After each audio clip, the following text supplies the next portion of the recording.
नमस्कार. श्री शारदा भवन education society संचलित यशवंत महाविद्यालय नांदेड उच्च शिक्षणाच्या क्षेत्रातील अद्ययावत घडामोडींची चर्चा व्हावी, प्राध्यापक वृंदांमध्ये वैचारिक आदान प्रदान घडावे या उद्देशाने महाविद्यालयाचे आदरणीय प्राचार्य डॉक्टर गणेशचंद्रजी शिंदे सर यांच्या मार्गदर्शनाखाली कैलासवासी doctor Shankarrao Chavan lecture series ही विद्वत व्याख्यानमाला महाविद्यालयीन पातळीवर चालवली जाते. कोरोना संसर्गाच्या पार्श्वभूमीवर शैक्षणिक वर्ष 2020-21 मधील तिसरे व्याख्यान ऑनलाईन प्लॅटफॉर्मचा उपयोग करून 31 ऑक्टोबर 2020 रोजी घेण्यात आले. श्री शिवाजी महाविद्यालय परभणी येथील इंग्रजी विभागात कार्यरत असलेले आणि मानव्य विद्या शाखेविषयी मूलभूत चिंतन असणारे अभ्यासक डॉक्टर रोहिदास नितोंडे यांनी मानव्य विद्या काल, आज आणि उद्या या विषयावर अभ्यासपूर्ण मांडणी केली. प्रस्तुत विषयाचे समकाळातील महत्त्व लक्षात घेता त्यांचे चिंतन अधिक लोकांपर्यंत पोचावे या उद्देशाने विचार शलाका या यूट्यूब चॅनलच्या माध्यमातून आम्ही प्रस्तुत व्याख्यान उपलब्ध करून देत आहोत. यापूर्वीच्या 2 व्याख्यानांप्रमाणेच आपण याही व्याख्यानाचे हार्दिक स्वागत कराल ही अपेक्षा आहे. शारदा भवन एज्युकेशन सोसायटी नांदेड संचलित यशवंत महाविद्यालय नांदेड द्वारा आयोजित कैलासवासी शंकरराव चव्हाण व्याख्यानमालेच्या निमित्ताने उपस्थित असणारे सर्व मान्यवर श्रोते हो, मी माझ्या मांडणीला सुरुवात करण्याच्या पूर्वीच या व्याख्यानमालेचे समन्वयक प्राध्यापक डॉक्टर विश्वाधर देशमुख आणि आपल्या महाविद्यालयाचे आदरणीय प्राचार्य डॉक्टर GN शिंदे सर यांना धन्यवाद देतो की त्यांनी एवढ्या मोठ्या व्याख्यानमालेमध्ये अत्यंत महत्वपूर्ण अशा विषयावर मांडणी करण्याची मला संधी दिली. आपण मला निमंत्रित केलं, त्या योग्य समजलं, त्याबद्दल मी पहिल्यांदा आपले ऋण व्यक्त करतो. आणि जे आत्ता आपल्या सोबत मीटिंग मध्ये आहेत त्या सर्व आदरणीय शिक्षक वृंदांना मी आश्वासित करू इच्छितो की मी माझ्या पद्धतीने मला झेपेल त्या पद्धतीने विषयाची मांडणी करण्याचा प्रयत्न करणार आहे. जरी संयोजकांची ही भूमिकाच असते की ते पाहुण्यांचा परिचय करून देतात आणि त्यांची जबाबदारी वाढवत असतात, आणि प्राध्यापक विश्वाधर देशमुख यांच्याबद्दल मी आपणास अधिक सांगणं फार संयुक्तिक होणार नाही. तर मला वाटतं मी जे आज आपल्या समोर मांडणी करणार आहे ते कदाचित लहान तोंडी मोठा घास सुद्धा असू शकतं. कारण मी आता समोर माझ्या नावं दिसतायत त्या यादीवरून लक्ष घेतोय की साधारणतः आपण बघतो की इंग्रजीच्या पद्माराणी राव मॅडम समोर आहेत, आमचे डॉक्टर अजय टेंगसे सर आहेत ज्यांनी कधी काळी खूप फड गाजवलेले आहेत वक्तृत्वाचे, असे डॉक्टर अजय गव्हाणे सर सोबत आहेत, फड नावाचे सर सुद्धा सोबत आहेत. म्हणजे एकापेक्षा एक या विषयामध्ये खूप मोठं मौलिक योगदान ज्यांनी केलंय अशी व्यक्ती सुद्धा आपल्या या सभेमध्ये आहेत. आणि दुसरीकडे मी मानवी विद्या शाखे संदर्भातली मांडणी करणार आहे आणि आपले नेतृत्व करणारे आदरणीय गणेशचंद्रजी शिंदे सर हे अगदी मानवी विद्या शाखेसोबत जी तुल्यबळ शाखा आहे या भौतिकी शाखेचे किंवा नैसर्गिक विज्ञान शाखेचे गाढे अभ्यासक आहेत. आणि आपणा सर्वांच्या समक्ष मी मानव विद्या शाखे संदर्भातलं विवेचन माझं सादर करणार आहे. त्यातही आणखीन एक महत्वाची माझी अडचण ही आहे की तरी माझं सोपं काम केलंय त्या अडचणीमधनं सुद्धा देशमुख सरांनी, की त्यांनी सांगून मोकळे झालेले आहेत की मी इंग्रजी शिकवतो आणि माझी इंग्रजी ही आता शिकवण्याची किंवा भाषणाची भाषा असल्यामुळे मला आठवतं की मागच्या 15 वर्षामध्ये कदाचितच मी एखाद्या तासाचं भाषण मराठीत केलं असेल. इंग्रजीमध्ये मी तासनतास बोलतोय, पण आता खूप दिवसानंतर मी मराठी बोलणार आहे आणि म्हणून कदाचित नव्या विषयावर मराठीतून मांडणी करतोय तर कदाचित माझी शब्दांसाठीची धडपड सुद्धा होऊ शकते. माझी धावपळ पाहून, मला दमछाक झालेली पाहून आपण कृपया मला समजून घेण्याचा प्रयत्न कराल अशी मी आपणास विनंती करतो. आपण बघतो आहोत की ज्या विषयाच्या संदर्भामध्ये खूपशी मांडणी झाली नाही असं आपण ऐकलेलं आहे, अशा या मानवी विद्या शाखे संदर्भातलं जे चिंतन करायचंय आपल्याला तर त्या संदर्भामध्ये मराठीमध्ये पारिभाषिक शब्द सुद्धा तोलामोलाचे उपलब्ध नाहीयेत. आणि जेव्हा आपण इतर भाषेमधनं भाषांतरित साहित्य म्हणून मूळ भाषा, स्त्रोत भाषा आणि लक्ष्य भाषा असं बघतो, तर तेव्हा खूप मोठ्या अडचणी त्या अभ्यासकांसमोर असतात. आणि त्या सगळ्या मर्यादा लक्षात घेऊन, माझ्या वैयक्तिक मर्यादा लक्षात घेऊन मी प्रयत्न करतो की या विषयाची ओळख करण्यासंदर्भात. म्हणून माझा मुळीच असा समज नाहीये की मी मौलिक चिंतन करणार आहे. माझा हेतू हा आहे की आज जरी तुम्ही सगळेजण या सभेला असलात, तरी उद्या विश्वाधार देशमुख सर याच्या संदर्भातलं जे युट्यूब प्रेझेंटेशन करतील आणि जेव्हा हे पब्लिक डोमेन मध्ये जाईल व्याख्यान, तेव्हा असंख्य विद्यार्थी या व्याख्यानाचे लाभकारक असणार आहेत. आणि जेव्हा विद्यार्थी हे व्याख्यान ऐकतील युट्यूबच्या माध्यमातून, तेव्हा त्यांना या नवीन विद्याशाखेमध्ये रस निर्माण व्हावा, त्यांना अधिकची माहिती मिळवण्याची जिज्ञासा निर्माण व्हावी, किंवा त्यांनी या विद्याशाखेमध्ये योगदान देण्यासाठीची भूमिका घ्यावी, या हेतूने मी हे सादरीकरण आपणासमोर ठेवत आहे. म्हणून प्रारंभी हे सांगून मी आपणा सर्वांना पुन्हा एकदा विनंती करतो की मी माऊलींच्या शब्दांमध्ये म्हणेल, तरी न्यूनते अधिकही पुरते. कदाचित हे शेवटी सांगायचं असतं, पण मी सुरुवातीलाच यासाठी सांगतोय की मला माहिती आहे या विषयातला माझा अभ्यास कदाचित कमी पडू शकतो, आणि आपण सगळेजण जाणकार श्रोते आहात, आणि आपल्या समोर मी सादर होतोय, तर मला हेच सांगायचंय आपल्याला की मी आपल्या समोर सादर होतोय हे निमित्त आहे. खरा माझा उद्देश हा आहे की जेव्हा हे व्याख्यान पब्लिक डोमेन मध्ये म्हणजे लोकांपर्यंत पोहोचेल, तेव्हा मी सामान्य लोकांसाठी बोलतो आहे असं माझ्या डोक्यात ठेवलेलं आहे. म्हणजे विद्वत जणांसमोर बोलायचे पण सामान्यांना समजेल अशा पद्धतीने मांडणी करायची, हेही एक आव्हान मी आता स्वीकारलेलं आहे. म्हणून पुनश्च एकदा आपल्या सर्वांचे आभार, आणि आपण मला सहन कराल या अपेक्षेसह मी विषयाकडे येतो. मानव विद्या ही एक अशी शाखा आहे की जिथे मानवी जीवनाशी संबंधित अभ्यास विषय असतो. आपण कशामुळे मानवी विद्या असं म्हणतो, तर त्याचं कारणच हे आहे मुळी की मानवी विद्येमध्ये एक सेकंद सर.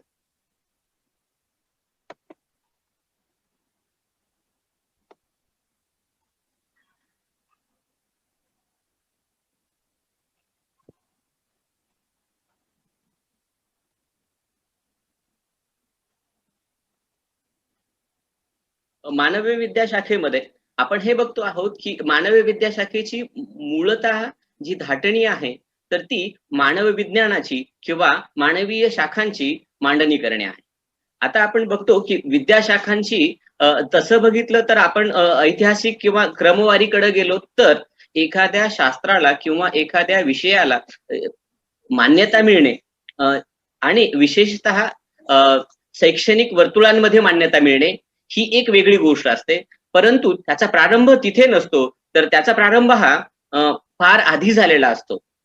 म्हणजे जेव्हा एखाद्या गोष्टीची सुरुवात होते ती शून्यातनं होते, जेव्हा तिच्यावर सातत्याने मौलिक चिंतन घडत येतं, तेव्हा पुढे आपल्या लक्षात येतं की त्याचा विस्तार होतो, आणि या विस्तारलेल्या स्वरूपामध्ये आपण हे बघतो की ती ज्ञानशाखा पुढे मी आपणास हे सांगत होतो की जेव्हा केव्हा आपण औपचारिकतेने एखाद्या विषयाची किंवा विषयाच्या अभ्यासाची मांडणी करतो, तेव्हा आपल्या हे लक्षात येतं की मानवी विद्याशाखेची जरी आपण एक विद्याशाखा म्हणून पाश्चिमात्य लोकांनी केलेली जी आखणी आहे, तर त्या संदर्भातला इतिहास असा सांगतो की आपण त्याला मान्यता जी आहे, तर ती विद्वत मान्यता ज्याला म्हणतो, तर ती मान्यता जरी रेनेसान्सच्या काळामध्ये मोठ्या प्रमाणावर दिसत असली, तरी प्राचीन काळामध्ये जेव्हा आपण प्राचीन दोन्हीकडचे म्हणजे पूर्वेकडील आणि पश्चिमेकडील दोन्ही संदर्भ जेव्हा बघतो, तर तेव्हा आपल्या असं लक्षात येतं की प्राचीन काळापासून मानव्य विद्यांचा अभ्यास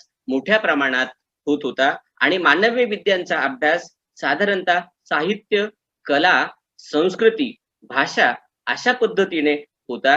जेव्हा इतिहासाची जोड मिळाली, तेव्हा ऐतिहासिक दृष्टिकोनातनं जेव्हा मानवाचा आणि मानवी जीवनाचा समग्र आणि साकल्यपूर्ण असा अभ्यास पुढे येत होता, तेव्हा आपण पाहतो की मानवी विद्ये संदर्भातील मौलिक चिंतनाला सुरुवात झालेली होती. म्हणजेच प्राचीन काळामध्ये सुद्धा आपण हे बघतो की मानवी विद्याशाखा खूप मोठ्या प्रमाणावर महत्वपूर्ण पद्धतीने काम करत होत्या. जर समजा प्राचीन काळामध्ये महत्वाचे विषय म्हणजे इतिहास, धर्मशास्त्र, तत्वज्ञान, साहित्य आणि भाषा या विविध विषयांच्या माध्यमातनं मानव्य विद्याशाखा आपलं मौलिक असं काम करत होती. मुळातच मानवी विद्याशाखेचा मूळ हेतूच हा आहे किंवा त्याची व्याप्ती आणि ध्येय जर बघितले आपण तर मानवी विद्याशाखा ही मानवी जीवनाच्या सर्वांगीण अभ्यासासाठी कटिबद्ध असलेली शाखा आहे. आणि ज्या अर्थी आपण मानवी विद्याशाखेकडे पाहत असताना हे बघतो की मानवी जीवनाचा साकल्याने आणि सर्वांगीण विकास व्हावा यासाठी जे जे काही अ, मूलभूत असं आणि समाजोपयोगी असं चिंतन आहे ते मांडणे ही या ज्ञानशाखेची आपण म्हणूयात की प्रारंभीची भूमिका होती. त्याचप्रमाणे आपल्याला हेही लक्षात येईल की एखाद्या विषयाची किंवा एखाद्या ज्ञानशाखेची जी प्रारंभी भूमिका आहे तर तीच कायम न राहता काळ सुसंगतपणे बदलत असते आणि म्हणूनच कदाचित संयोजकांनी हा विषय ठेवलेला आहे की मानव्य विद्याशाखा काल, आज आणि उद्या. त्याचा अर्थच असा आहे की जे आपण प्राचीन काळापासून मानवी विद्याशाखेकडे पाहत आलो तर ते आजपर्यंत जर आलो तर मानवी विद्याशाखेचा इतिहास आणि एकंदरीत मानवीय अध्ययनाचा इतिहास बघितला तर आपल्या लक्षात येतं की मानवी विद्याशाखेचं स्वरूप हे सतत बदललेलं आहे. म्हणजे काळानुरूप योग्य ते बदल मानवी विद्याशाखेच्या अभ्यासामध्ये झालेले आपल्या लक्षात येतात. त्या अर्थानं आपण या व्याख्यानाची मांडणी ही तशा पद्धतीने करूयात की जेणेकरून आपण प्राचीन काळामध्ये, प्रबोधनाच्या युगामध्ये, आधुनिक काळामध्ये आणि समकालामध्ये मानवी विद्याशाखा कशा अर्थानं मानवी जीवनासाठी महत्वाची होती. आपण खूप वेळा असं बघतो की जेव्हा विद्यार्थी जीवनामध्ये जेव्हा आपण मूलभूत आपलं प्राथमिक शिक्षण संपवून उच्च शिक्षणाचा आरंभ करत असतो तेव्हा विद्याशाखांसंदर्भात विचार होत असतो तेव्हा सर्वसाधारणपणे समाजामध्ये असा एक अर्थ आहे की शक्यतो सगळ्यांनी विज्ञान शाखेकडे जावं, नंतर वाणिज्यकडे जावं आणि नाही काही जमलंच तर मानव्य विद्याशाखेकडे किंवा यव्हाना आपण पूर्वी कला शाखा असं म्हणायचो तिकडे जावं. म्हणजे एक प्रचलित अर्थ असा आहे की एखाद्या विद्यार्थ्याने कला शाखेसाठी प्रवेश घेतला म्हणजे त्या विद्यार्थ्याकडे बघण्याचा एक समाज मानसामध्ये असणारा दृष्टिकोन तो काय आज आहे, काल काय होता आणि उद्या काय असेल अशा पद्धतीने जर आपण बघितलं तर मला वाटतं की विद्यार्थ्यांच्या दृष्टिकोनातनं मानव्य विद्याशाखेची साकल्याने आणि सर्वांगीण चर्चा होणं खूप आवश्यक ठरतं. तर एक मी दृष्टिकोन म्हणून आपल्या समोर मांडत होतो की साधारणतः मानवी विद्याशाखे संदर्भामध्ये जनसामान्यांमध्ये काय मत आहे तर परंतु मानवी विद्याशाखेचा अभ्यास करणारे किंवा इतर शास्त्रांचा अभ्यास करणारे विशेष करून जे नैसर्गिक विज्ञानांचा अभ्यास करणारे शास्त्रज्ञ आहेत, विचारवंत आहेत तर त्यांच्यामध्ये साकल्याने मानवी विद्याशाखेकडे बघण्याचा एक दृष्टिकोन आहे आणि म्हणून आज आपणास असं म्हणता येईल की हा एकांगी दृष्टिकोन जो आहे बहुतेक करून सामान्य लोकांच्या मनामध्ये झालेला आहे की ज्याच्याकडे खूप गुणवत्ता आहे त्यांनी आपली गुणवत्ता ही नैसर्गिक विज्ञानाच्या मदतीने किंवा उपयोजित विज्ञानाच्या मदतीने किंवा व्यावसायिक शिक्षणासाठी मी एका अर्थानं जेव्हा ही इतर विषयांची मांडणी करतोय तेव्हा मला हे सांगायचं आहे की मानवी विद्याशाखेमध्ये भरपूर साऱ्या विद्याशाखा येतात. खरं तर हा आपण असं म्हणूयात की विविध विद्याशाखांना समाविष्ट करून घेणारी एक शाखा म्हणून आपण मानवी विद्याशाखेकडे बघितलं पाहिजे. तिचं खास स्वरूप सांगताना आपल्याला एकच सांगता येईल स्पष्टपणे की जिथे व्यावसायिक शिक्षण दिलं जातं अशा व्यावसायिक ज्ञानशाखा सोबत उपयोजित विज्ञानाशी संबंधित शाखा, पदार्थ विज्ञान किंवा नैसर्गिक विज्ञान इत्यादी ज्ञानशाखा सोडून इतर अनेक विषयांना सोबत घेऊन जाणारी एक ज्ञानशाखा म्हणून आपण मानव्य विद्याशाखेचा विचार करतो. म्हणजे मूलभूततः पहा की इतर ज्ञानशाखांमध्ये आणि मानवी विज्ञान शाखेमध्ये एक मूलभूत फरक हा आहे की आपण बघतो की नैसर्गिक विज्ञानांमध्ये एम्पिरिकल मेथड वापरली जाते म्हणजेच अनुभवजन्य किंवा ज्याला पुराव्याने पडताळलं जातं अशी व्हेरिफायबल फॅक्ट्सच्या मदतीने मांडणी केली जाते. हे एक नैसर्गिक विज्ञानांचं किंवा ज्याला आपण प्युअर सायन्सेस म्हणतो किंवा अप्लाइड सायन्सेस असतील तर यांची मांडणी आहे. म्हणजे गणित अशी नैसर्गिक विज्ञान शिवाय व्यावसायिक शिक्षण देणाऱ्या ज्ञानशाखा इत्यादी ज्ञानशाखा सोडून ज्या काही इतर ज्ञानशाखा आहेत त्या हळूहळू आजच्या, आणि जर काही आजच्या नसतील तर ते उद्याच्या मानवीय विद्याशाखेचा व्याप्तीमध्ये येणार आहेत.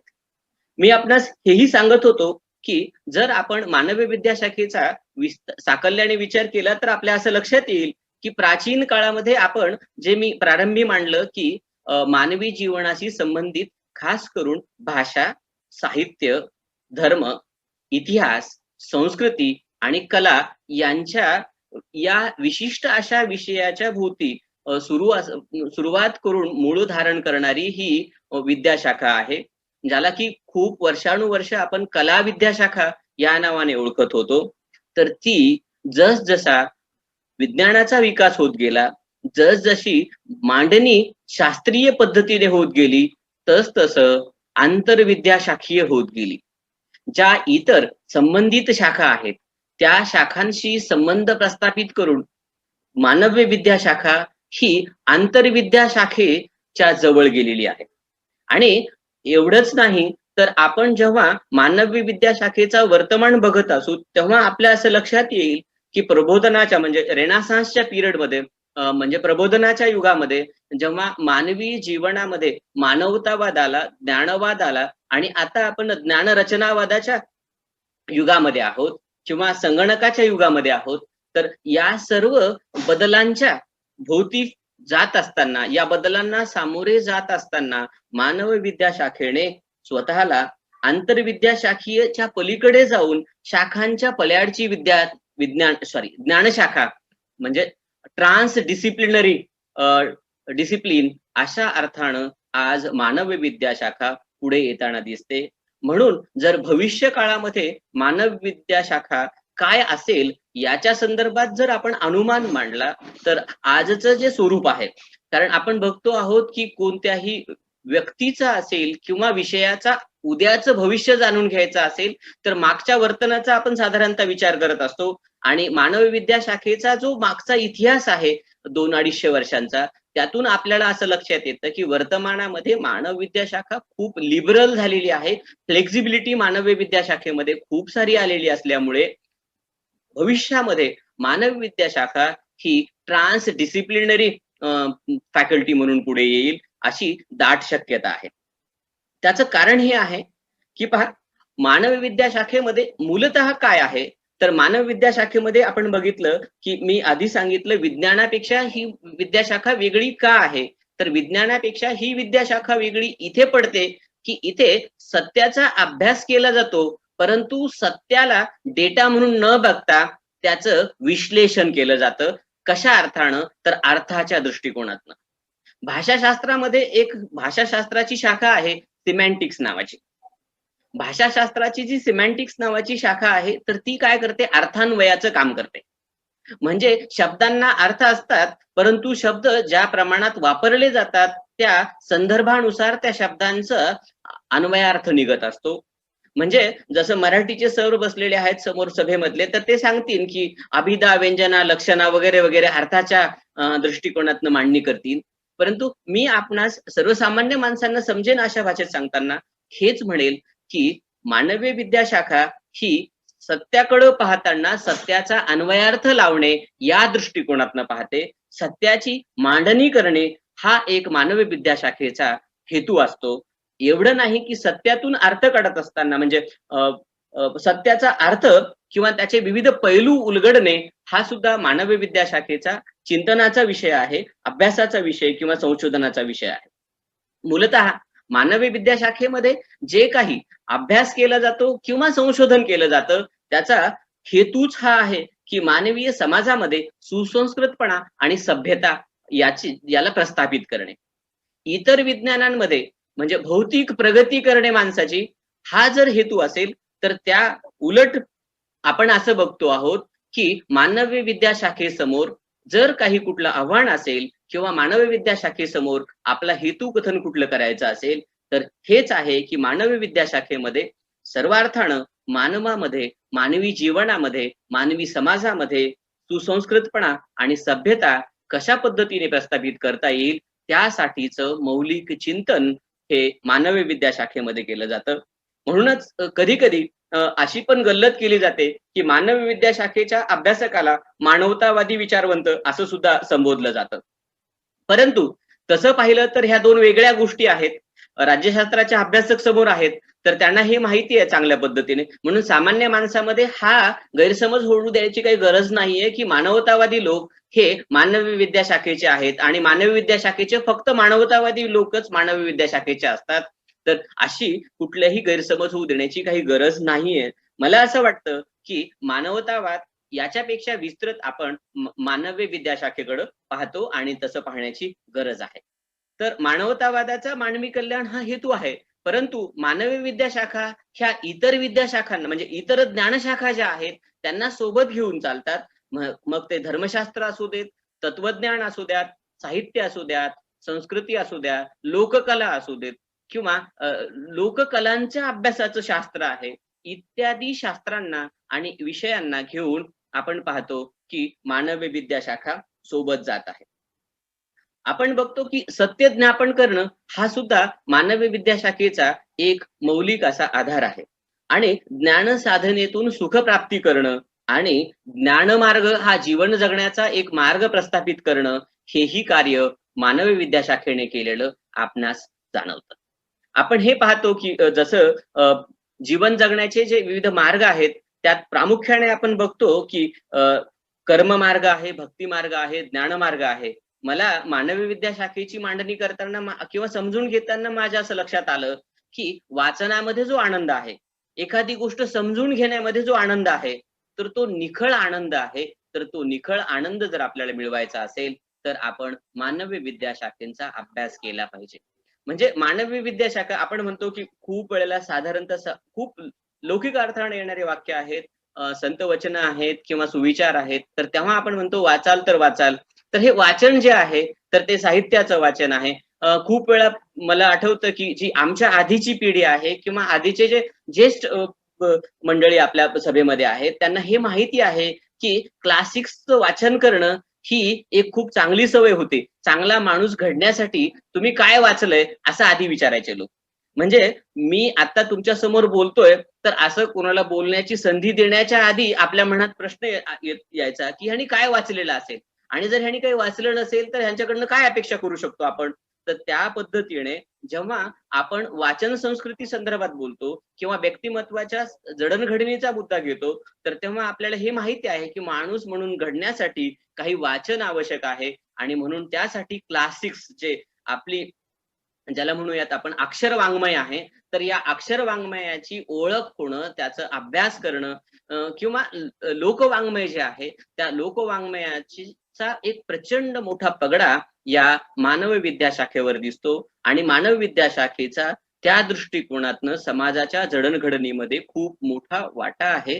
कारण समाज मनाची जी धाटणी आहे, समाज मन म्हणून जी आपली ओळख आहे, जसं आपण बघतो की भारतीय समाज असं म्हणतो आपल्याला किंवा इतर लोक आपल्याकडे पौर्वात्य म्हणून बघतात किंवा आपण इतरांकडे म्हणजे पाश्चिमात्यांकडे पाश्चिमात्य म्हणून बघतो. तर ही जी ओळख आहे, आपलं जे भारतीयत्व आहे, आपल्या भारतीय मनाची जी जडणघडण आहे ती कदाचित श्रीमद भगवद्गीता असेल, महाभारत, रामायण असेल किंवा इथले जे आपले धर्मग्रंथ असतील किंवा इथलं जे लोकसाहित्य असेल, लोकपरंपरा असतील, लोकधारा आहेत, याच्यातनं तयार झालेली आहे. म्हणजे एखाद्या राष्ट्राच्या लोकमानसाचा आपण विचार केला तर त्याच्या जडणघडणीमध्ये मानवी विद्या शाखांच्या ज्या विविध विषय वस्तू आहेत तर त्यांचा मौलिक सहभाग आपल्याला जाणवतो. आणि अत्यंत महत्वाची आणखी एक गोष्ट जी आहे मानवी विद्या शाखे संदर्भातली तर ती ही आहे की इथे सत्याच्या पुढे कल्पकतेला सुद्धा वाव दिला जातो. जसं आपण बघतो की इम्पेरिकल मेथड जी विज्ञानामध्ये वापरली जाते त्याच्या उलट अर्थ म्हणजे अगदी विरुद्ध अर्थाने आपण म्हणतो की जिथे इम्पेरिकल मेथड वापरता येत नाही तिथे कॉग्निटिव्ह आणि स्पेक्युलेटिव्ह म्हणजे आपण काय करतो तर जे दिसतंय त्याच्या पलीकडचा विचार करू शकतो. आपण वास्तवाच्या पलीकडे जाऊन विचार करतो, वेगवेगळ्या शक्यतांना संधी देतो, व्यक्त करतो आणि त्या दृष्टिकोनातनं अन्वयार्थ लावतो. तर इथे आपण सृजनशीलतेला अधिकचा वाव देतो.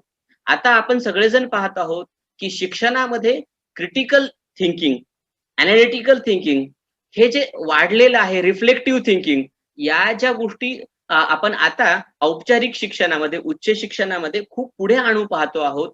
तर त्या सगळ्यांची मुळं जर कुठे असतील तर ती मानव्य विद्याशाखेमध्ये आहेत. मानव्य विद्याशाखा मुळातच जर आपल्या विद्यार्थ्यांवर कुठले संस्कार करत असेल तर हे संस्कार करते की अनालिटिकल व्ह्यूजनी मांडणी करणं, म्हणजे विषयाचं आकलन, विश्लेषण, त्याच्याशिवाय त्याचा चिकित्सक अध्ययन आणि रिफ्लेक्टिव्ह थिंकिंग ज्याला आपण म्हणतो की पुन्हा पुन्हा काय करणे, एखाद्या गोष्टीचं पुनरावलोकन करून वेगवेगळ्या शक्यतांना पडताळून पाहून आपली सृजनशीलता वाढवणं, या दृष्टिकोनातनं मानव विद्याशाखा आपल्या अभ्यासकांना घडवत असते. मानव विद्याशाखेमधनं त्याच्या अभ्यासातून, चिंतनातून जे लोक पुढे येतात तर त्यांच्या कडे बघितल्यावर आपल्या हे लक्षात येतं की त्यांच्यामध्ये ज्या 21व्या शतकासाठी लागणारे अत्यावश्यक असे काही स्किल्स आहेत, लाईफ स्किल्स आहेत, तर ते खूप मोठ्या प्रमाणावर आपल्याला मानवी विद्याशाखेच्या विद्यार्थ्यांमध्ये जाणवतात. आता आपण हे बघतोय की सहज बोलताना आपण लोकांना विचारतो की कम्युनिकेशन स्किल्स कुठे आहेत, सॉफ्ट स्किल्स कुठे आहेत, रिझनिंग स्किल्स आहेत. हे हे जे काही आजच्या जीवनासाठी लागणारे आवश्यक अशी कौशल्य आहेत, या मूलभूत कौशल्यांच्या जडणघडणीसाठी आपल्याला मानव्य विद्याशाखा खूप मोलाचं कार्य करताना दिसते. जेव्हा आता आपण या परिभाषेत बोलतो आहोत, परंतु अनादी कालापासून, म्हणजे प्राचीन काळापासून जर मानवी विद्याशाखेच्या प्रमुख ग्रंथांचा आपण अभ्यास केला किंवा संदर्भ घेतले तरी सुद्धा आपल्या हेच लक्षात येतं की मानवी वर्तन, मानवी जीवन आणि मानवी जीवनाला योग्य तो सन्मार्ग ज्याला आपण म्हणतो, तर तो दाखवण्यासाठी मानवी विद्याशाखा कटिबद्ध आहे. त्याचशिवाय आपण हेही बघूयात की मानवी विद्याशाखा किंवा ज्याला मानव विद्याशाखा म्हणतो आपण, ती मानवी विद्याशाखा ही काळासोबत बदलत असताना, जसं मी प्रारंभी मांडणी करताना आपल्याला असं सांगितलं की आपण हेही बघितलं होतं की प्राचीन काळामध्ये जेव्हा सुरुवातीच्या काळामध्ये विषयांची व्याप्ती मर्यादित होती. परंतु जसजसं आपलं नेटवर्किंग वाढत गेलं, जसं आपण आधी होतो ते एज नेटवर्क मध्ये होतो, आता 4G नेटवर्क मध्ये आहोत, लवकरच 5G मध्ये येतो. हे जसं व्हर्च्युअल नेटवर्क वाढतंय तसं समाजामधली जी दळणवळणाची साधनं वाढत गेली, जेव्हा लोक एकमेकांना जोडले गेले, म्हणजे एकीकडं विज्ञानाची, मूलभूत विज्ञानाची जशी आपण बघतो आहोत की उभारणी होत होती, वैज्ञानिक शोधांमुळे मानवी जीवनाला गती प्राप्त होत होती आणि अशा गतीमध्ये, गर्दीमध्ये, त्याच्यानंतर आपण हेही बघतो की गतीच्या नंतर गर्दी झाली आणि गर्दीच्या नंतर आपण विस्फोटापर्यंत जातो की काय, अशी अवस्था आली. तर त्या वेळेला सुद्धा आपण हे बघतो की विज्ञानाने वाढवलेल्या या आपल्या नेटवर्कमध्ये जे मानवीय जाळे निर्माण झाले, जे दळणवळणाचे जाळे निर्माण झाले, जग जवळ आलं, तस तसं मानव्य विद्याशाखांनी, मानव्य विद्याशाखेने आपली व्याप्ती आणि विस्तृतता वाढवली. खूप वेळेला आपण हेही बघतो की राज्यशास्त्रासारखी एखादी ज्ञानशाखा आहे की ती मानवी विद्याशाखेचा भाग आहे की नाही. आपण हेही बघतो आहोत की सुरुवातीच्या काळाला ते मानवी विद्याशाखेचा भाग नव्हते, परंतु आताच्या काळामध्ये आजची जर परिस्थिती आपण मानवी विद्याशाखेची बघितली तर आज मात्र वर्तनाचा अभ्यास करणारे शास्त्र किंवा राजकीय विश्लेषण करणारे शास्त्र, राजनीतीशास्त्र किंवा दर्शनशास्त्र, हे सुद्धा विषय आता मानव्य विद्याशाखेमध्ये अंतर्भूत झालेले दिसतील. म्हणजेच अगदी आपल्याकडची गोष्ट सांगायची झाली तर आपण अगदी 2 वर्षापूर्वीपर्यंत सुद्धा काय करायचो, तर वेगवेगळ्या विद्याशाखांचा विचार करत असताना आपण मानवी विद्याशाखेला मानवी विद्याशाखा न बघता तिचे 2 विभाग मानत होतो, एकीकडे कला आणि दुसरी सामाजिक शास्त्रे. परंतु जेव्हा नवा विद्यापीठ, महाराष्ट्र राज्य सार्वजनिक विद्यापीठ कायदा आला, तेव्हा कायद्याच्या मांडणीमध्ये मात्र आपल्या सगळ्यांसमोर हा पर्याय उपलब्ध झाला की आपण सामाजिक शास्त्रे आणि कला शाखा यांना एकत्रितपणे संबोधित करू लागलोय मानव्य विद्याशाखा. आणि तेव्हा कुठे आपल्याकडे सामान्य लोकांना मानव्य विद्याशाखा असते हे माहिती झालं. म्हणजे सामान्य लोकांच्या दृष्टिकोनातनं आणखीनही खूप गोष्टी काय म्हणूयात आपण, त्या आणखी त्यांच्या समोर आलेल्याच नाहीयेत किंवा तशी त्याचा उहापोह करण्याची आवश्यकता सुद्धा त्यांना वाटत नाही. अशा वेळी मला वाटतं, की आपल्यासारखे जे तज्ञ लोक आहेत, विचारवंत लोक आहेत, तर या लोकांनी कुठेतरी सुरुवात केली पाहिजे आपण, की आपल्या विद्यार्थ्यांपर्यंत, त्यांच्या पालकांपर्यंत, सर्व सार्वत्रिकपणे समाजापर्यंत मानवी विद्याशाखा काय आहे, तिचा इतिहास कसा आहे, तिचं आजचं स्वरूप काय आहे आणि भविष्यात तिला काय संधी असतील. जेव्हा आपल्या सगळ्यांना माहिती आहे, divided we fall, united we stand. तर अशा पद्धतीने आपण सर्वजण मिळून एकत्र आलो. ज्या सामाजिक विज्ञाने आणि कला शाखांमधील काही विषय एकत्रितरित्या आपण मानवी विद्या म्हणून एकत्र आलो, तर आपल्याला माहिती आहे, की आजचं एक खूप मोठं आव्हान आहे. आज ज्याला वैज्ञानिक दृष्टिकोन माहिती नाहीये, त्याला सुद्धा विज्ञान शाखेकडेच जायचंय. कारण आज आपल्या समाजामध्ये सर्वसाधारणतः असा एक दृष्टिकोन आहे, की जो विज्ञान शिकतो, तर तो खूप हुशार आहे, चांगला आहे, त्याला प्रतिष्ठा आहे. परंतु आजही जर एखादा विद्यार्थी खूप हुशार आहे, प्रज्ञावान आहे आणि तरी सुद्धा तो मानवी विद्या शाखेकडे जातोय असं म्हटलं, तर लोक त्याला विचारतात आणि मग कधी-कधी ते विद्यार्थी द्यावं म्हणून असं सुद्धा उत्तर देतात, की मला पुढे जाऊन स्पर्धा परीक्षा करायच्यात आणि म्हणून मी काय करतोय, तर आर्ट्स किंवा ह्युमॅनिटीजचं शिक्षण घेतोय. मला वाटतं आता ही खूप मोठी गरज आहे, की आपण आपल्या सारख्या ज्येष्ठ शिक्षकांनी समाजामध्ये, विद्यार्थ्यांमध्ये हा दृष्टिकोन रुजवला पाहिजे, की जसं मूलभूत विज्ञानांमध्ये करिअरच्या संधी आहेत. मूलभूत विज्ञान हे मानवजातीच्या भौतिक विकासासाठी कटिबद्ध आहे. त्याचप्रमाणे मानवीय जीवनाच्या संतुलनासाठी, इथल्या मानवी जीवनाच्या सुखप्राप्तीसाठी, आनंदासाठी, एव्हा ना आपल्या सभ्यतेच्या, संस्कृतीच्या जतनासाठी आणि मानवी जीवनाला परिपूर्णता येण्यासाठी मानवी विद्याशाखा सुद्धा तितक्याच महत्त्वाच्या आहेत. मानवी विद्याशाखेत काम करणारा कोणताही अभ्यासक हा सुद्धा तितकाच महत्त्वाचा आहे, जितका एक शास्त्रज्ञ महत्त्वाचा आहे. आणि हा विचार आपण समाजापर्यंत पोहोचवणं, शेवटच्या माणसापर्यंत पोहोचवणं, रुजवणं खूप आवश्यक आहे.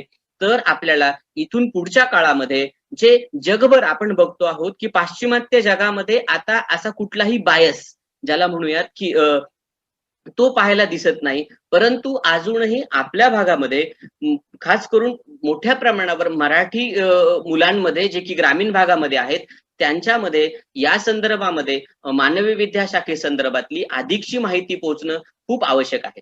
मला वाटतं काही वर्षापूर्वी आपल्या विद्यापीठांमध्ये म्हणजे डॉक्टर बाबासाहेब आंबेडकर मराठवाडा विद्यापीठ आणि स्वामी रामानंद तीर्थ मराठवाडा विद्यापीठ आपल्या भागातल्या विद्यापीठामध्ये साहित्याच्या अभ्यासामध्ये लोककला आणि लोककलेशी संबंधित शास्त्रांचा अभ्यास असायचा. तर तो कसा वाढवता येईल आणि लोकसाहित्य किंवा एकंदरीतरित्या आपण मानवी विद्या शाखांना चांगले दिवस सामान्य विद्यार्थ्यांपर्यंत पोहोचवून कसे आणता येतील, त्या दृष्टिकोनातनं चर्चा घडवून आणणं खूप आवश्यक आहे. आपण हेही जाणून असाल, की जसं मी आपल्या 2 विद्यापीठामध्ये मराठवाड्यातल्या ही लोककलेच्या अनुषंगानेची अभ्यासक्रमासंदर्भातलं बोललो. तसं आता महाराष्ट्रातलं एक अग्रगण्य विद्यापीठ म्हणून आपण पुणे सावित्रीबाई फुले पुणे विद्यापीठाकडे बघतो आहोत. आताचा जो काळ आहे मानवी विद्या शाखेचा, तर तो हा आहे, की आता मानवी विद्या शाखा आपण आपले जे मी बोललो, की राजनीतीशास्त्र किंवा तर्कशास्त्र, तत्वज्ञान, इतिहास हे जे सामाजिक किंवा अर्थशास्त्र असू द्यात, हे जे सामाजिक विज्ञान आहेत, यांना तर आजच्या मानवीय विद्याने शाखेने आपल्यासं केलेलंच आहे. परंतु मागील 20 वर्षामध्ये म्हणजे 21व्या शतकामध्ये मानवी विद्या ही ट्रान्सडिसिप्लिनरी कशी झाली तर हे बघताना आपल्याला बघायचं की कॉग्निटिव्ह सायन्सेस सोबत आता डिजिटल टेक्नॉलॉजीचा वापर खूप मोठ्या प्रमाणावर मानवी विद्या शाखेत होतो.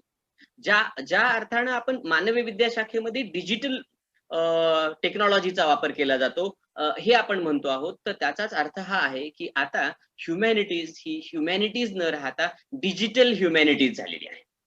म्हणजे आता संगणकाच्या भाषेमध्ये मानवी विद्या शाखा येत आहे. आता आपण हेही बघतो आहोत, की मानवी विद्या शाखेचे अभ्यासक हे संगणकाचा अभ्यास करून संगणक प्रणालीच्या मदतीने आपल्या विद्याशाखेला सर्वदूर पोहोचवत आहेत. आपण डिजिटल आर्काइव्ह बद्दल जाणतच असाल. याचाच अर्थ असा आहे, की जे मानवी विद्या शाखेमध्ये आहे, तर त्याला आता डिजिटल फॉर्म मध्ये आणण्याचं कार्य सुरू झालेलं आहे. म्हणजे संगणक शाखा म्हणजे कम्प्युटर्स आणि ह्युमॅनिटीज एकत्र येऊन आता डिजिटल ह्युमॅनिटीज ही एक नवीन ज्ञानशाखा समोर आलेली आहे. म्हणजे इतिहास जर बघितला आपण प्राचीन काळामध्ये, तर ही जीवन जगण्यासाठी आवश्यक असणारी संस्कार करण्यासाठीची शाखा म्हणून सुरू झालेली ज्ञानशाखा मानवी विद्या शाखा आहे. आजचा जर स्वरूप बघितलं आपण वर्तमान काळामध्ये, जर आपण समकालामध्ये जर मानवी विद्या शाखेकडे बघितलं, तर ती इतर सर्व शाखांना आपलंसं करणारी ज्ञानशाखा म्हणून आपण बघूयात. मला आठवतंय जेव्हा मी विद्यार्थी म्हणून 2000 साली शिकायला गेलो होतो, तेव्हा मला हे कळत नव्हतं, की मी संगणकशास्त्र शिकायचं असेल, तर मी एका कोर्सला अभ्यासक्रमाला भाग घेतला, तर मी आर्ट्सचा BCA होत होतो आणि दुसरीकडे जर मी संगणकाच्या दुसऱ्या अभ्यासक्रमाला जर प्रवेश घेतला, तर BCS मी सायन्सचा स्नातक होणार होतो. म्हणजे संगणक हे 21व्या शतकापासूनच एकीकडे कला शाखेतही आहे, म्हणजे मानवी विद्या शाखेतही आहे, आणि दुसरीकडे विज्ञान शाखेतही आहे. संगणकाची जी जादू आहे, मला वाटतं जेव्हा एखादी ज्ञानशाखा, एखादा विषय हा सर्वदूर पोहोचत असतो, जेव्हा त्याला सार्वत्रिक व्हायचं असतं, तेव्हा त्याला तितकंच लवचिक असावं लागतं. आणि संगणका इतकी लवचिकता आजच्या काळामध्ये कुठल्याही विद्येमध्ये दिसत नाहीये. जशी संगणकामध्ये लवचिकता आहे आणि संगणक शास्त्राची ही जी लवचिकता आहे, तर ती सहज आत्मसात केली मानवी विद्या शाखेने, आणि आज आपण पाहतो की मानव विद्या शाखेचा वर्तमान हा त्या लवचिकतेतून एकत्रितपणे उद्याला डिजिटल ह्युमॅनिटीज म्हणून आपल्या समोर येणार आहे. मी संदर्भ काढला होता सावित्रीबाई फुले पुणे विद्यापीठाचा. त्याचं कारण हे आहे की सावित्रीबाई फुले पुणे विद्यापीठाने आपल्या नवीन अभ्यासक्रमाच्या, आपल्या सगळ्यांना माहिती आहे की इनोव्हेटिव्ह अभ्यासक्रमांना आता चांगले दिवस आलेले आहेत. प्रत्येक विद्यापीठामध्ये स्वतःचं एक इनोव्हेशन इन्क्युबेशन सेंटर आहे आणि त्या माध्यमातून नवनवीन योजना आखल्या जातात, नवीन प्रोग्राम्स आणले जातात. तर तसं पुणे विद्यापीठाने डिजिटल ह्युमॅनिटीज इंट्रोड्यूस केले. म्हणजे कदाचित आता आपण आज 2020 मध्ये आहोत, 2030 मध्ये मला माहिती नाही, पण स्वामी रामानंद तीर्थ मराठवाडा विद्यापीठामध्ये सुद्धा एखादा ग्रॅज्युएट किंवा पोस्ट ग्रॅज्युएट प्रोग्राम असेल, ज्याचं नाव असेल BA इन डिजिटल ह्युमॅनिटीज किंवा MA इन डिजिटल ह्युमॅनिटीज. याचाच अर्थ असा आहे की ह्युमॅनिटीज आता संगणक शास्त्रावर सोबत काम करत आहे आणि नजीकच्या काळामध्ये ह्युमॅनिटीजचं स्वरूप हे डिजिटल ह्युमॅनिटीज पर्यंत झालेलं आपणास पाहावयास मिळेल. म्हणजे आता आपण जे सर्वजण मानवी विद्या शाखेत काम करतो किंवा इतर विद्या शाखांमध्ये संशोधक म्हणून किंवा अध्यापक म्हणून काम करतो, तर तेव्हा आपण थोडासा विचार जर केला, तर आता आपण सगळेजण पाहतो आहोत की नुकतीच नॅशनल एज्युकेशन पॉलिसी आलेली आहे, आपलं राष्ट्रीय शैक्षणिक धोरण आलेलं आहे, नवीन विद्यापीठ कायदा आलेला आहे, आणि याच सोबत संगणकाला खूप मोठं महत्व प्राप्त झालेलं आहे. आणि कोविड-19चा प्रादुर्भाव म्हणून कदाचित असेल, परंतु व्हर्च्युअल प्लॅटफॉर्मचा खूप मोठ्या प्रमाणावर वापर केला जातो. अशा काळामध्ये याच्याकडं एक आव्हान म्हणून न पाहता संधी म्हणून जर मानवी विद्या शाखेच्या अभ्यासकांनी पाहिलं, तर मानवी विद्या शाखेचा जो उद्याचा चेहरा असेल डिजिटल ह्युमॅनिटीज, तिथे काम करायला आपल्याला खूप मोठी संधी असेल. आणि जर का आपले विद्यार्थी हे ट्रान्सडिसिप्लिनरी अप्रोचने पुढे जात असतील, तर त्यांना येत्या काळामध्ये करिअरच्या संधींची कमीच पडणार नाही. मला हेही आठवतं की आपल्या सर्वांना मी या गोष्टीची आठवण करून देऊ इच्छितो की आपण सर्वजण ज्ञात आहात की आपल्या देशामध्ये भारत सरकार जे की MHRDच्या मदतीने संशोधनासाठी जी मदत करतं, तर आदरणीय शिंदे सर या सभेमध्ये आहेत. त्यांच्या इतकं आपल्या सगळ्यापैकी कोणालाही कदाचित, किंवा आपल्या प्रदेशातच मी म्हणतो आमच्या सगळ्यांचे मार्गदर्शक शिंदे सर आहेत, की भारत सरकार जे विज्ञानाच्या संशोधनासाठी प्रोत्साहनपर जेवढा खर्च करतं, त्या तुलनेमध्ये मानवी विद्या शाखेमध्ये खूपच कमी प्रमाणात करताना आपल्याला दिसतं. परंतु आनंदाची आणि समाधानाची बाब ही आहे की जर आपण विद्यापीठ अनुदान आयोगाची स्ट्राईड नावाची जी योजना आहे, त्या योजनेच्या गाईडलाईन्स बघितल्या, तर आपल्या असं लक्षात येईल की स्ट्राईडच्या खास करून कंपोनंट 2 आणि कंपोनंट 3 मध्ये, मी थोडस तांत्रिक बोलतोय आता, मी शिक्षकांसाठीच हे बोलतोय आणि जे काही पदव्युत्तरचे विद्यार्थी असतील त्यांच्याही ही कामाला येईल. तर मला असं वाटतं की स्ट्राईड सारखी एक महत्वाकांक्षी योजना आपल्या भारत सरकारने आता आणलेली आहे आणि ही पहिली योजना असेल कदाचित की मानवी विद्याशाखांना संशोधन करण्यासाठी एवढ्या मोठ्या प्रमाणावर अर्थसहाय्य दिलं जातंय. आपण बघतो की आपल्या यशवंत महाविद्यालयातून सुद्धा स्ट्राईडसाठी काही प्रस्ताव दाखल झालेले आहेत. याचा अर्थ असा आहे की साधारणतः 50 लाख ते 5 कोटी रुपयांपर्यंतचं अर्थसहाय्य हे मानवी विद्याशाखेच्या संशोधकांना संशोधन करण्यासाठी भारत सरकार देत आहे स्ट्राईड योजनेच्या माध्यमातून. हे सुद्धा मला वाटतं की उद्याच्या मानवी विद्याशाखेच्या उज्ज्वल भवितव्यासाठी आश्वासक असं पाऊल आहे. त्या दृष्टिकोनातून आपण बघितलं तर मानवी विद्याशाखेचं येणारे दिवस जे आहेत, भविष्य जे आहे तर ते उज्ज्वल आहे. आपल्या सर्वांना गरज ही आहे की आपण मानवी विद्याशाखेकडं पुन्हा एकदा मानवी विद्याशाखेकडं बघताना या दृष्टिकोनातून बघूयात की मानवी विद्याशाखा माणसाला परिपूर्ण करते, माणसाचं व्यक्तिमत्व फुलवते, माणूस म्हणून जडणघडण करते. आणि आपल्या सगळ्यांना हे माहिती आहे की सर्वांच्या जीवनाचं सार जरी भौतिक सुख मिळवणार असं असलं तरीही जे मानसिक सुख आहे, जे समाधान नावाची गोष्ट आहे, तर हे समाधान मिळण्यासाठी ज्यांनी भौतिक विज्ञानांचा किंवा नैसर्गिक विज्ञानांचा अभ्यास केला, हे अभ्यासक सुद्धा स्वतः क्लासिक्स आवर्जून वाचतात. मला वाटतं या सभेमध्ये जे सहकारी आहेत, जे श्रोते आहेत, की जे विज्ञानाचे अभ्यासक आहेत, विज्ञानाचे प्रचारक आहेत, हे सुद्धा कधीच अमान्य करणार नाहीत की मानवी विद्याशाखांमधनं साहित्यातून जे संस्कार होतात ते संस्कार हे चिरकाली टिकणारे असतात आणि माणसाला चिरंतन सुख देणारे असतात. म्हणून मानवी विद्याशाखा या आपल्याला व्यावसायिक दृष्टिकोनातून विचार केला तर आपल्याला खूप मोठ्या संधी घेऊन येतात. कारण मी सांगताना सुरुवात ही केली की मानवी विद्याशाखेचा प्राचीन काळ जर बघितला आपण तर प्राचीन काळ हा कलेच्या भरभराटीचा काळ होता. कला, साहित्य, संस्कृती, इतिहास, धर्मशास्त्र यापासूनच या विद्याशाखेची सुरुवात झालेली आहे.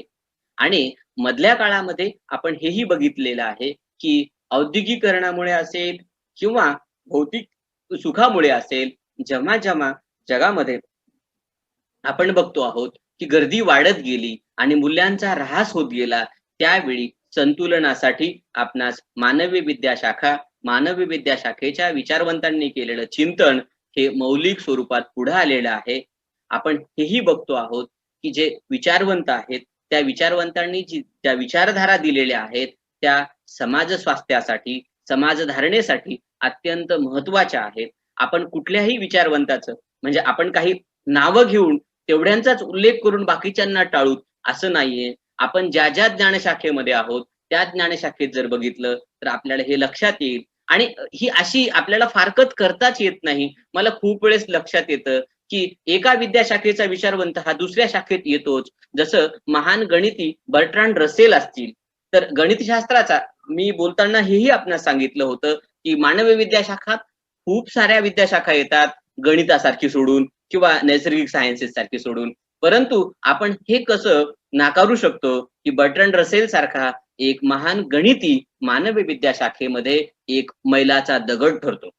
म्हणजेच काय आहे तर मानवी विद्याशाखा ही इतर सर्व शाखांचा जो सार आहे तो आपल्या सोबत घेते आणि साहित्याच्या रूपानं तो सर्वांपर्यंत पोहोचवते. सर्वदूर विचाराची बीज रुजवण्याचं कार्य मानवी विद्याशाखा करते आणि समाज घडवण्याचं, समाज मनाला तयार करण्याचं जे एकंदरीतरित्या आपण जे म्हणतो की राज्यशास्त्रामधली गोष्ट असेल की जी आपली सामूहिक ओळख जी आहे तर ती तयार करण्यामध्ये मानवी विद्याशाखेचं योगदान हे अतुलनीय आहे. जे की आपण बघितलं की इतके दिवस आपण सगळेजण पुस्तकं वाचत होतो, आपण ग्रंथालयातून जाऊन भौतिक स्वरूपातले म्हणजे हार्ड कॉपीज मधले बुक्स वाचत होतो. परंतु 21व्या शतकामध्ये आता आपण डिजिटल बुक्स घेतलेले आहेत. मला खात्री आहे की आपल्या महाविद्यालयाच्या ग्रंथालयात सुद्धा हजारो नाही लक्षावधी ई बुक्स असणार आहेत. एवढंच नाही तर ई बुक्सच्या पुढे जाऊन आता आपण ई बुक रीडर्स पाहतो आहोत. म्हणजे पुस्तकं वाचणाऱ्या यंत्रणा आता कार्यान्वित झालेल्या आहेत. आणि अशा काळामध्ये ह्युमॅनिटीजनी आपलं डिजिटल रूप समोर आणलेलं आहे आणि ह्युमॅनिटीजचं जे आजचं स्वरूप आहे किंवा येणाऱ्या काही दशकांमधलं स्वरूप आहे तर ते डिजिटल ह्युमॅनिटीज असेल. आपल्याला हेही माहिती आहे की ह्युमॅनिटीजचा एक भाग साहित्य, जो की माझ्या अभ्यासाचा विषय आहे. साहित्यामध्ये आपल्या सगळ्यांना माहिती आहे की आधी कथा आणि ती कथा एनॅक्ट केली जायची, कथेचं सादरीकरण केलं जायचं. गव्हाणे सर आहेत की आपण कथा कथनाचे प्रयोग करायचो, नंतर त्या कथेचं नाट्य रूपांतर व्हायचं आणि नाटकाचं सादरीकरण व्हायचं. जेव्हा साहित्याचं नाट्य रूपांतरण व्हायचं, असे ते दिवस होते. शेक्सपियरनी लिहिण्याच्या आधी नाटकं लोकांसमोर मांडली असं म्हटलं जातं. तर त्या अर्थानं आज ह्युमॅनिटीज जर काय करत असेल, तर आपल्यापैकी खूप जणांनी ग्राफिक बुक्स बघितले असतील. आता पुस्तकं कशी बदलतायत पहा. ग्राफिक्स बुक्स बघितली, मी डिजिटल पुस्तकांच्या संदर्भात बोललो, पण त्याच सोबत आता आणखीन एक महत्वाचं आहे, की आता ऑडिओ बुक्स पुढे आलेले आहेत.